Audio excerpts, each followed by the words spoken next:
It's not the living that we do that is usually fatal. Oh, the natural course will take its course. The fatal life is the life that we do not live. Hello, everyone. Welcome to another episode of Heartbeat, the podcast, featuring insights and teachings from 50-plus years of the work of Landon Saunders.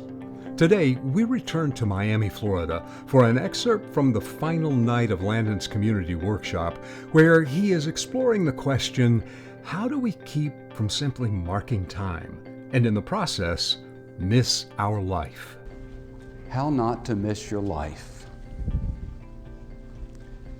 It's a good subject, and I hope we can at least get started on it tonight.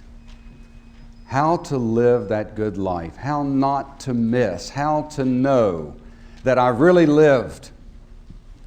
As one gets older in the world, it becomes a more important question, because we've said too many times for it almost to have any meaning.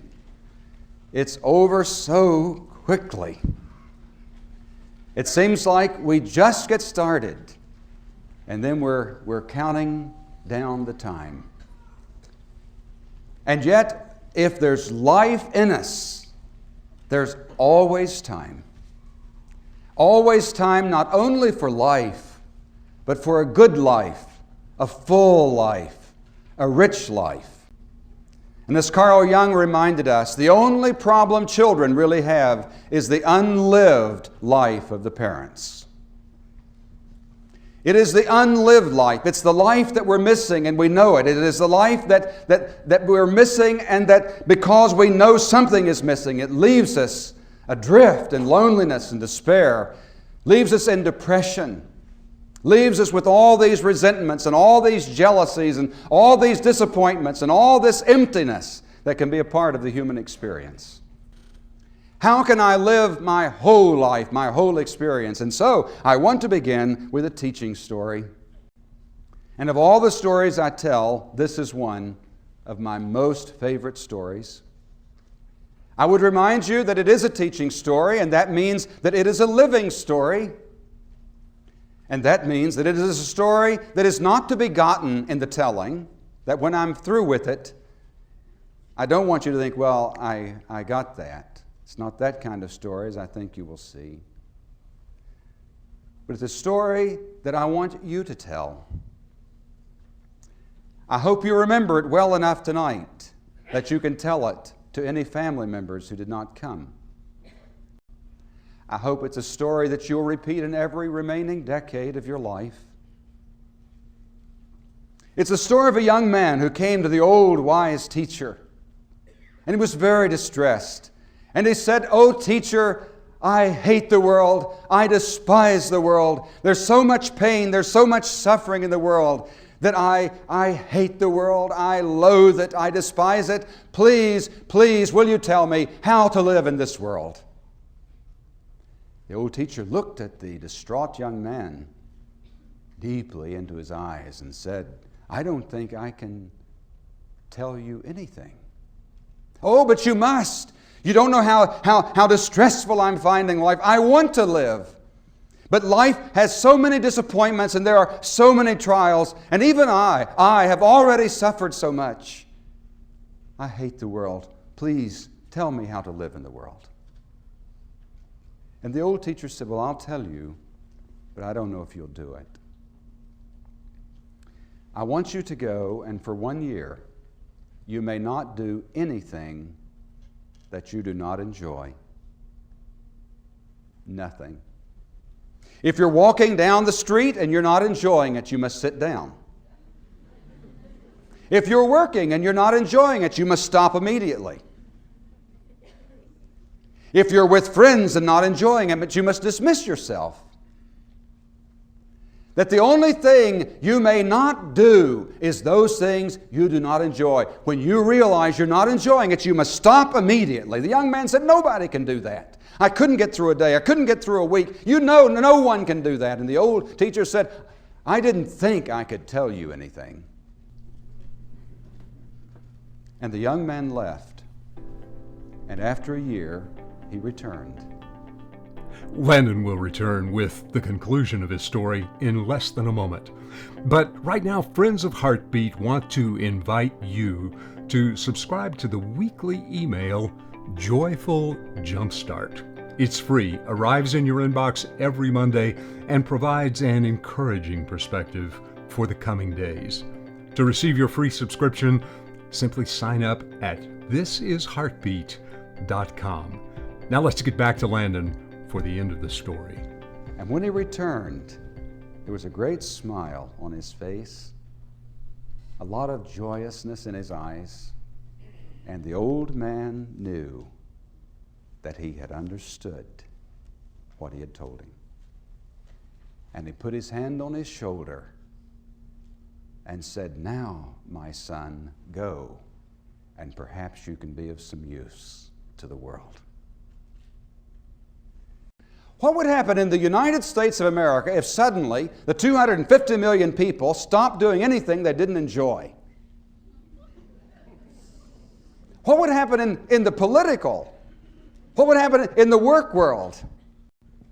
In your home? What would happen if everyone stopped doing anything and everything that they did not enjoy? What would happen?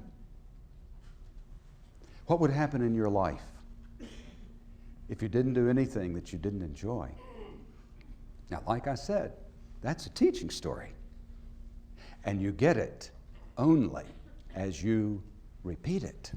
Let it live in you and tell it over and over and over. Did you see Dances with Wolves? Oh, what a wonderful... You know, one of my favorite places was when the old gentleman Kicking Bird was talking with Dances with Wolves. And he said to him, "You know, I've been thinking.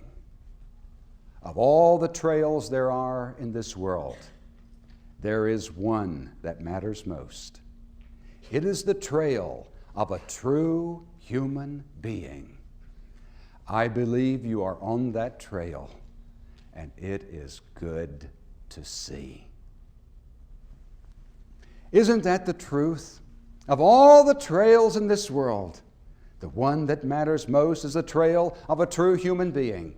And each of you is on that trail of a real human being. Are you not on the trail? You say, "I don't know if I'm on the trail or I'm not on the trail." Let me say it for you. You're on the trail tonight. You're on the trail of a true human being. We may need to make some corrections here and there, but go ahead and accept it and live it and embrace it, that you are on the trail of a true human being. And however much trueness may not be there, yes, we need to get to that. I've talked a good deal about joyousness, and one of the reasons is that the word rejoice means to penetrate through to what is really real. That's what rejoice means. That one will not be able to enjoy all the things that we do in this world unless we can penetrate the illusions, unless we can get through all the games that are being played in life and begin to get down to what is really real in life. Rejoicing is penetrating this veil to see what is really real. Now, being on the trail of a true human being means that I'm going to have to give some real attention to that. How does one do that? There are so many problems, aren't there? It's so easy to lose our lives. It's so easy to get unhooked, to get disconnected, to get distracted. It is so easy to give our lives up for someone else's life. It's so easy for us to be bit players in the drama of our own existence. In Wendell Berry's marvelous novel, A Place on Earth, and this is one of the most beautiful books I've ever read. He has Matt Feltner, who's just received word that his son is missing in action. It's set during World War II. And then he goes out with his son's wife, who's 8 months pregnant. And he sits down and he begins to talk about Virgil. There are things he wishes he could tell Virgil, that sometimes he was hard on him. And he just hopes that Virgil knew that everything he did was done in love as best he knew it, even though there were so many blunders and so many failures and so many upheavals in it. that he just hoped he knew. And Hannah, as she heard the older father speak, she knew that in his mind he thought he might never have the chance to tell Virgil. And then there is my life and your life. All of these things that we could refer to as the wilderness of our lives. All of these things happening in this wilderness time. These things that happen to us that we do not choose. These things that happen to us that sort of come out of nowhere, and they take our lives and they redefine our lives, and sometimes they change our lives forever. And sometimes the blows are so severe that we are knocked down so hard that we feel like that we can never rise again, that we can't come back, that there is no tomorrow for us, and so we settle in for the long wait for our own death. So many things happen to us in the wilderness moments of our lives. Is there anything that is more difficult and more painful and more harder to get over than just the breakup of a powerful and wonderful relationship?